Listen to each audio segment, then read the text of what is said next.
Hey, I don't think there's anyone who's jumped in yet, but if so, welcome. We're gonna give this a couple minutes until we get started, probably 1:03 to 1:05. So grab a coffee, come back, and we'll be hanging out here until then.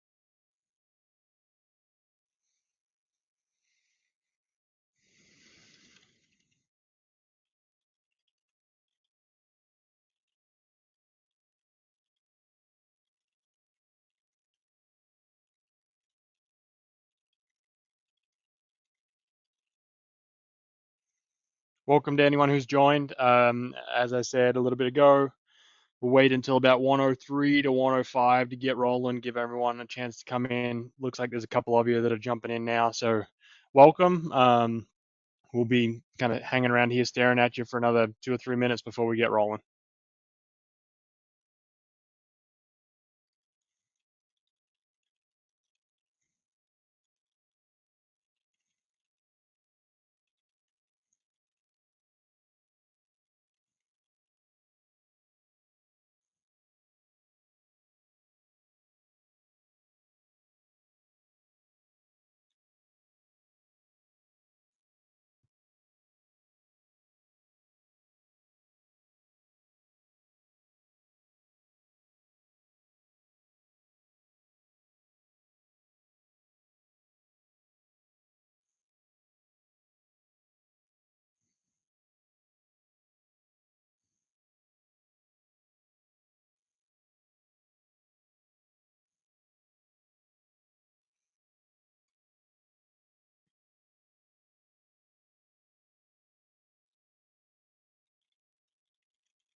Welcome to anyone who's jumped in. We're going to give it probably 2 to 3 more minutes. Sorry for those who have been here since the start and this is getting repetitive, but just wanted to make sure that people don't think there's something wrong with the broadcast that are jumping in and haven't heard me yet. So about 1:03, we'll get rolling and switch it over to the experts.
All right, I think we're going to get rolling. Welcome everyone to the TXOA's first official webinar of the uh, webinar series that we've officially ran through Texas Wireless.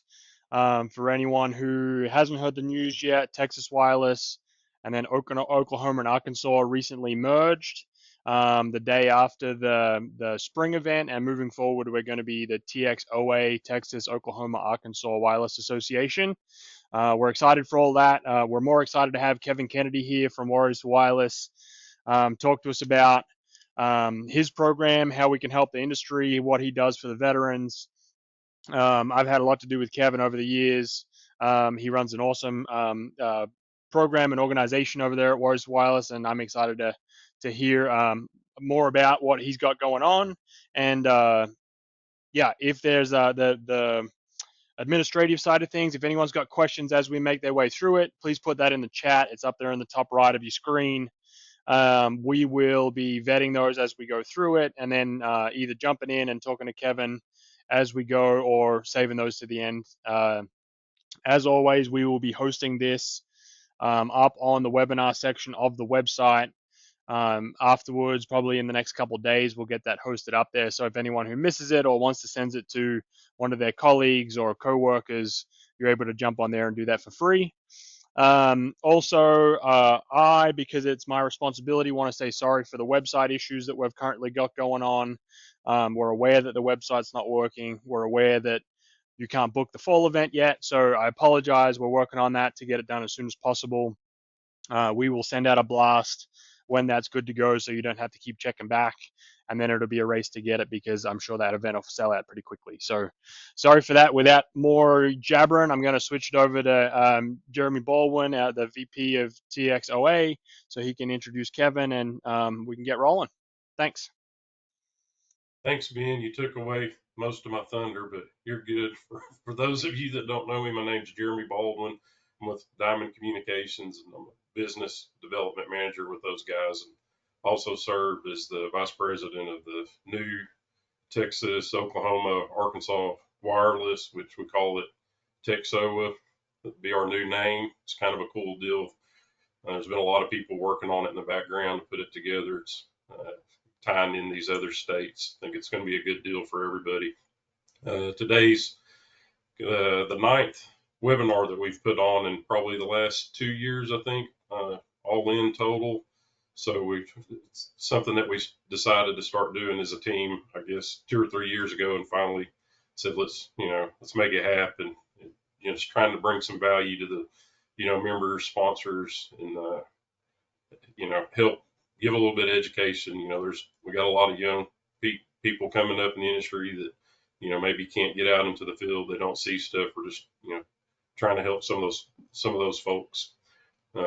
So with that, I'd say we're happy to have Kevin Kenny with Warriors for Wireless with us today, and he's going to be here to discuss kind of helping and coaching veterans and what they can do for us in the wireless industry. And with that, I'll throw it off to Kevin to get rolling. Well, Jeremy, thanks very much, Ben. Thanks also.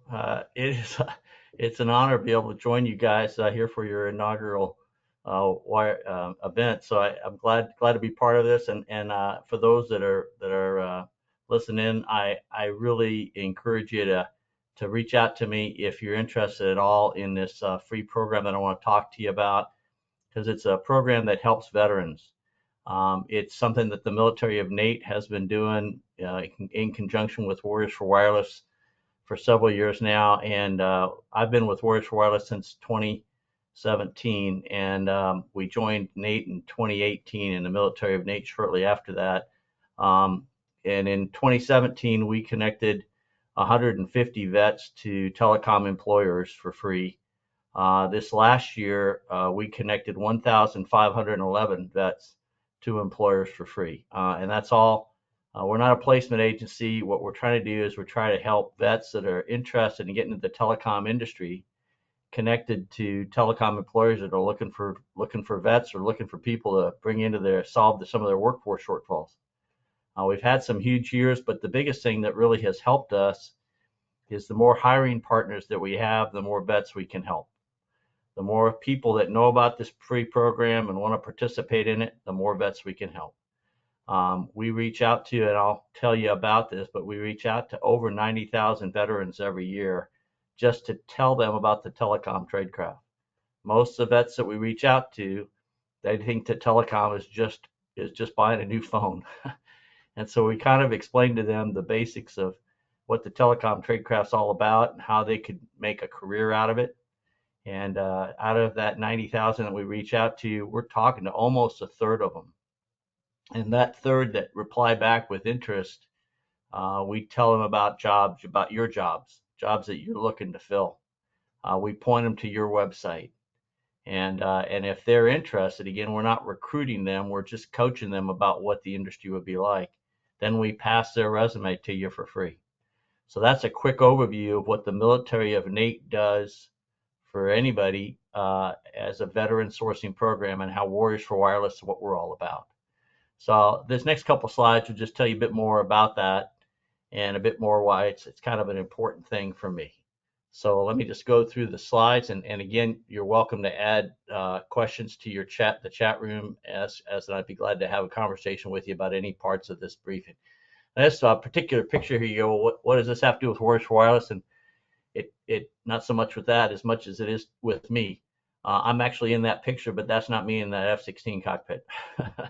I'm actually down in the center part of the Pentagon when this airplane went over. So on 9/11, I was in the Pentagon and felt the building shake and saw the flames and the smoke. I ran towards the area where the airplane hit the building. It was just filled up with smoke to the point to where I wasn't really able to get down some of those corridors. So then I had made my way back into the courtyard, that center part there. And sometime around in there, after I'd been in that courtyard for just a bit, this F-16 went flying over. And so it's a very memorable picture to me because 9/11, even though it's quite a ways in history now, I remember it like it was yesterday. And I'm not going to tell you long stories about that. That's another whole thing. But just seeing that F-16 fly over and thinking about the events of that day, it totally changed the next decade of my life in the military. So a year later, I went from the Pentagon to command of a B-52 wing, and I was the wing commander, and I led my wing to war. We flew combat missions over Afghanistan and combat missions over Iraq. But on 9/11, 2002, I was flying a combat mission in a B-52 over Afghanistan. So it was a pretty powerful day, thinking about being in the Pentagon a year before. And then on 9/11, 2002, I was at 30,000 feet over top of Afghanistan with a bunch of GPS guided munitions that were there to support any ground force activity that needed support from the air. So that's a pretty powerful thing to do, also flying combat missions over Afghanistan. But I think what was even more powerful was a couple of years later, on 9/11, 2007, I was living in Afghanistan. I had an assignment there, and I will tell you, living in Kabul, Afghanistan for a year was a whole lot different than flying combat missions over Afghanistan. I think it was a very powerful thing for me, especially because I thought about the combat missions, and I thought about flying the B-52 and putting weapons on targets, and I thought about how we also had combat missions over Iraq, and but it was very, very different to be on the ground with a flak jacket on and a weapon holstered on your shoulder to make sure that you were ready to react to things that could go on. And there was a lot of improvised explosive devices that you needed to watch out for even when you're driving down the roadway. So I wasn't in really some hazardous combat situations that necessarily other than improvised explosive devices. But there was a real tenseness living in Kabul, Afghanistan, because you did have some issues going on around you. And as part of my job was really to provide air power for the ground forces that were all through Afghanistan. And I'm proud of the fact that during the year that we were there, we lowered the tick response time. And you go, what the heck is a tick response time? And it's really about the amount of time that it takes for an ambulance to get to a crash scene. A tick is a troops in contact call. And so when troops were in contact with adversary forces, they would make a radio call through a Joint Terminal Attack Controller, or JTAC, and that JTAC would be calling for air power overhead. And our goal was to get the air power there as quickly as possible, because typically the insurgents that were attacking military forces knew that if they heard the sounds of jet overhead, they were in trouble. So oftentimes just the jets flying overhead would get people to scatter. But if they didn't, that's where a lot of air to ground coordination took place, where we would have a good tight tick response time, and then shortly after that we could be putting bombs on target, and that would definitely break the fight up a bit. So that's what I did in 2002, or excuse me, in 2007. Saw the other side of it. In 2002, I was dropping the bombs from above. 2007, I was working with the forces that were calling from the bombs from below. Very different to live there and to be part of those forces. Fast forward another 13 years in 9/11/2021, as we are coming up on that 20th anniversary of the 9/11 attack. There was some impetus to try and get us out of Afghanistan before we got to that 20th anniversary. And unfortunately, in just a couple of weeks before that, there was a pretty bad situation that happened at Abbey Gate in Kabul, Afghanistan, as our forces were leaving. And 13 members of the United States military were killed that day. 12 of the 13 were first-term enlisted. The average age of the 13 people killed was just 22.4, 22 years and 4 months old, was the average age of the 13 people that were killed that day. 12 of the 13, again, were first-term enlisted, people that were joining the military right out of high school, and then after some basic training had been put in place there at Abbey Gate. Almost all of those, matter of fact, 11 were Marine Corps, one was Army, and one was a Navy guy. So 12 of the 13 were Army and Marine Corps. So it was very powerful to me to think about that, because when I was in 9/11/2007, when I was living in Afghanistan, I saw the deaths of young people that were on the front lines, and on 9/11/2021, it was just very evident with those people that died. Now, I'm not giving you a message, a Memorial Day message a couple weeks early here. What I'm really trying to do is give you a Veterans Day message 6 months early. So let me talk about how those experience and that mission pertains to Warriors for Wireless. Warriors for Wireless specifically focuses on first-term enlisted. So one of the things that I want to try to express to you, just in the same way that 12 of those 13 were first-term enlisted, there's actually a congressional report. I can get you a copy of it if you want, but a congressional report that went back to look at fatalities and injuries of military members in wars going back to Korea. And 70% of all the injuries in wars going back to Korea happened to first-term enlisted. And 70% of the fatalities in conflict after conflict happened to first-term enlisted. So it's very much the people that got right out of high school, first term of enlistment, that are the ones that are on the front lines. And again, not a Memorial Day message, but I would say a Veterans Day message of something to think about. 90% of those people that are injured and the fatalities are killed, injured or killed, are Army and Marine Corps. That makes a lot of sense. Ground forces in conflict, and again, going back to the pictures that I was telling you about, it was one thing to fly combat missions over Afghanistan. It was another thing to be on the ground. And I saw that, and I felt that, and I realized that. 90%, over 90% of the people that are injured or killed in conflict after conflict are Army and Marine Corps. Now, I want to jump from that very powerful statistic to the next question on this bullet is, how do you train a high school grad to face combat? How do you take somebody who just graduated from high school and turn them into a combat warrior? And I would say to you, it starts at basic training.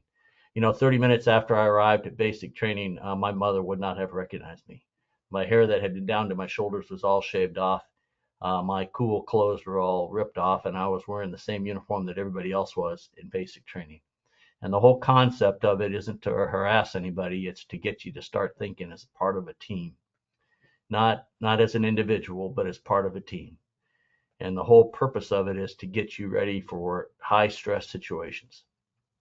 So if you can think about taking a high school grad and teaching them about teamwork, teaching them about mission first, teaching them about how to follow procedures that are going to save their lives, how to mitigate dangerous situations by following those procedures and working as a team. Those are all things that are built into one of those high school graduates that are trained to be combat warriors. And most of these first term enlisted, they're trained to do that teamwork and to manage that stress. So if you can think about that, think about what I've talked about so far. What do you hope to find in an entry level worker? And I would say to you, if you're looking for somebody who's calm under pressure, somebody who's purpose driven, somebody who's a team player, somebody who has to pay attention to detail, well, I'll tell you what, those are all skills that the average vet brings out of the military. So what we try to do at Warriors for Wireless and as part of the military of NATE under the Veteran Sourcing Program is bring these vets that have those skills directly to you at no cost to you. We're not a training school. We're not trying to get everybody trained. We're not a placement agency. We're not getting paid to place people. We're not even a recruiter. We're not trying to talk anybody into anything. We really are just a coach talking to a lot of vets about the powerful and financially stable things that they can do for themselves and their families by getting into the telecom trade craft. So that's what we really try to do day in and day out. And the more hiring partners that we have, the more vets that we can help. I'll give you just one example. A guy many of you might know. Donnie Randall was in the Army, first term enlisted, 95 to 98. He got out before 9/11, and he actually got into tower techs. He he liked to climb, and he read about climbing, and he read about getting paid to climb. So he decided he'd jump into the tower tech world in 1999. So here's a guy that was kind of a frontier guy out there when the tower industry was really starting to boom up and build out. And he did that from 1999 to 2008, and then he went back into the military. And he served in the military from 2008 to 2018. Donnie, if you want to reach out to him, many of you probably know him. He can tell you stories about things that he did in that 10 years that he was in the military. I first met Donnie when he got out of the military, was getting back into the telecom trade craft. He actually was the guy that was helping me do my first confidence climb up a 200-foot tower. He was probably pretty bored watching this old man climb that 200-foot tower, but he was patient. And he helped me get up there, and we had a great time that day and a couple of other times that I've climbed. But Donnie's a great man, did great work for Warriors for Wireless, helping us train some guys for a while in tower tech training programs. And then he went on to be a safety director at Green Mountain. That's where he is right now. Just a powerful guy, but a great example of a vet that knows what he's doing and how to be calm under pressure and how to get the mission done. So what we do is we try to find Donnie Randalls every day. We're not successful because Donnie's a pretty unique guy, but we do try to find a lot of vets. And I'll tell you that going right back to slide number 1 and slide number 2, those vets that come out of high school and go into the military, there's a lot of maturing that goes on in that term of enlistment. There's a lot of character maturation that takes place in the time in the military. And it doesn't happen to everybody, but I would say it happens to a very, very high percentile. And so I think a vet is a pretty good candidate for any job you might have as an entry-level guy. And so what we do is we certainly try to help some that want to go to school, but more often than not, what we're trying to do is just connect them directly to you as a vet candidate for you to consider. We really are focused right now on just finding companies that are interested in bringing somebody on and training them on the job. So we contact over 90,000 veterans every year. Really, the rounded off number 250 a day we contact. And then out of that, again, we're not trying to recruit anybody. We talk to them about what the telecom tradecraft's all about. And that's part of our coaching process. And then we tell them specifically about jobs in the areas where they're at. We're on probably 24 websites every day looking at jobs that are out there. And if you're interested in us looking at your website and helping you try to find vets for jobs that you have open, we're glad to do it. We're glad to do it. You don't pay us to do that. We just do it for free, because the more hiring partners we have, the more vets we can help. So we coach over 29,000 vets a year, about 80 per day, telling them about telecom tradecraft jobs that are yours. We're trying to help you fill your workforce needs. And again, I'll tell you, uh, well into the 90 percentile of the vets I talk to think that telecom's just buying a new phone. And we tell them about a specific telecom job requirement that you have in your neighborhood. And that's really powerful. It's a great way to help them get connected to the telecom tradecraft. And we'll send them right to your HR lead person or to your CEO or to your whoever you want us to send it to, or if you want us to CC everybody in your company, we'll do that. So what we do is we then, the vets that are really interested, we talk to them about expectation management. Look, most entry level jobs pay something between $18 to $22 an hour. Most entry level jobs are going to give you 40 hours a week, but also access to overtime. Most entry level jobs, if you do the math on all that, are probably going to pay somewhere around, you can make somewhere around $50,000 to $60,000 in your first year if you do the math on all of it. Most entry level jobs have, some benefits that go with it. But you also have to have a valid driver's license. You have to have a decent driving record. You got to be able to pass a background check. In some states, we'll also mention the fact that you got to be able to pass drug testing, or for some jobs.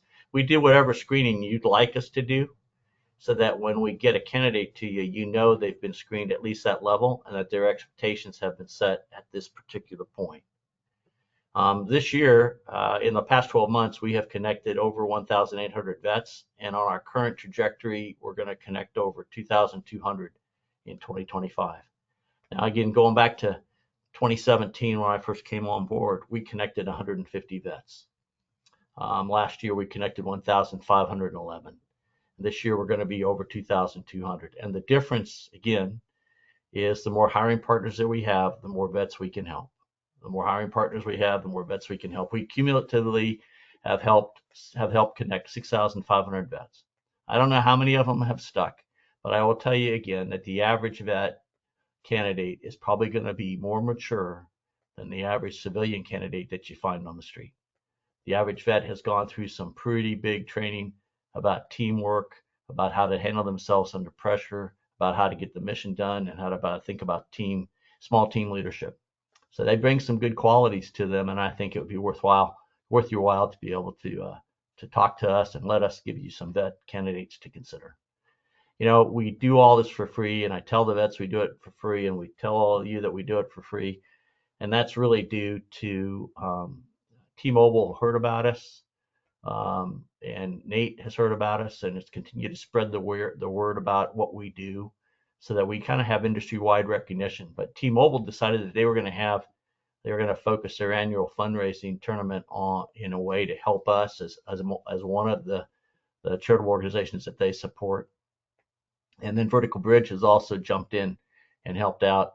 And I would say to you, between T-Mobile and Vertical Bridge, over 90% of all the money that's ever been given to Warriors for Wireless has come from those two organizations. It doesn't mean it was all T-Mobile money. It was people that went to the T-Mobile fundraiser and contributed to that. So there's a lot. I know it's bigger than that, but I guarantee you, T-Mobile has been able to raise more money for this cause than I would ever been able to raise by myself. So I'm very thankful to T-Mobile and Vertical Bridge for helping spread the word and help contribute to that cause. But 100% of every donation that's ever been received has gone directly to support vets. 100% of every donation received has gone directly to support vets, and we can show you that with our financing. So we're a very effective and efficient charitable organization that does things for free to help you address your workforce shortfalls. I'm really glad to have a chance to tell you guys about it. And if you're not aware what Warriors for Wireless does through the military of Nate as part of this veteran sourcing program, please look at my contact information below. Give me a call, shoot me a text, or write me an email, and I promise that we'll reach out to you. And then we'll try and address whatever workforce shortfalls you have. Okay? So I think that's all my slides. Jeremy, Ben, if there's anything else I can help you with or answer any questions, I'd be glad to do so. Yeah, thanks for. We're going to questions that popped in here. I want to say thanks again to Kevin for jumping on. We at Safety LMS have had a lot to do with Kevin and Warriors Wireless over the years, and the feedback that we've got from the guys that are coming from this organization is exactly what Kevin has said. Like, they're mature guys. Sometimes sometimes you get the odd one that is not great with heights, but they're great at a different part of the company. You might be able to pivot them to something that stays on the ground, but as anyone in the industry knows, heights isn't for everyone.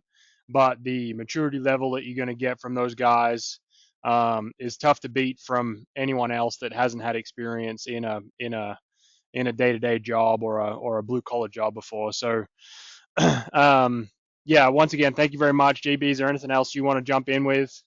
I was just going to say I thought it was some great content. I mean, I'm thinking about I've got a brother that's military that just retired, and this would have been a heck of an opportunity for him. Of course, he's retired now, but I think it's a great thing that you guys are doing. I mean, because a lot of times these guys that come back home, I mean, and they're looking for a job. You know what I mean?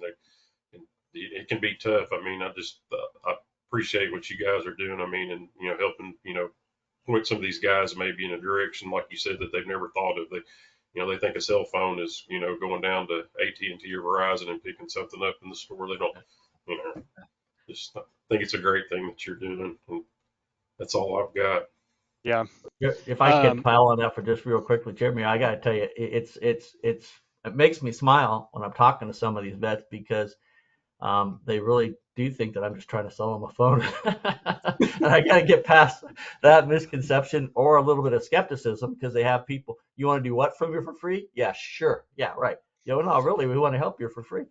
Okay. Okay. I don't know. So we got to get past some of that skepticism. But when we do, it's really powerful. And something you brought up is same thing. How do you get a high school kid ready for being in the military?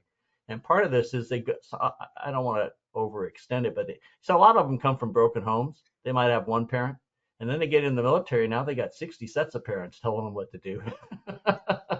So we actually have had a problem where they come out of the military and they're so used to being told what to do that they sometimes they let their own initiative drop a little bit short. So sometimes the common feedback I get is that these vets they need a little bit more initiative, and it's just because they've gone from no parents or one parent to 60 sets of parents, and they don't really know. Now they're coming out and they don't know where to go. They don't know necessarily how to look for a job.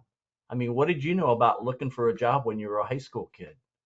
And what did you know about and the problem it's I won't blame anybody, but the challenge is that when you have this many vets leaving the military every year, their out briefs are typically in big old theaters with hundreds of people, and if they're not paying attention they're really going to miss some of the key points of what they need to know on how to get a job. And so we're just trying to coach them even on how to look for a job and how to get connected. And then we tell them about the telecom trade craft. So all the things you just said, a lot of young guys, they really don't know how to look for a job. And back over to the hiring partners, gosh, I have some patience with them just because they just don't know they don't know what they're doing sometimes when it comes to the first phone call even, or how they should respond or how they should be prepared for an interview. We try to help them with those things. yeah. Appreciate it, Kevin. Thank you very much for your time here. We will, as I said at the start, we'll have this presentation up on the website within the next couple days. That'll have Kevin's information right next to that as well. If anyone has questions for Kevin, you can reach out to me, Jeremy, anyone on the board, and we'll get you in touch with Kevin at a later date. Or you can go for warriorswireless.org, and all of his information will be up there as well. Yeah, thank you very much. Unless anyone's got anything else, that'll be the end of this one. Hey, thanks Thanks, guys guys. for the We're good. opportunity. Really appreciate it. Thanks. See you.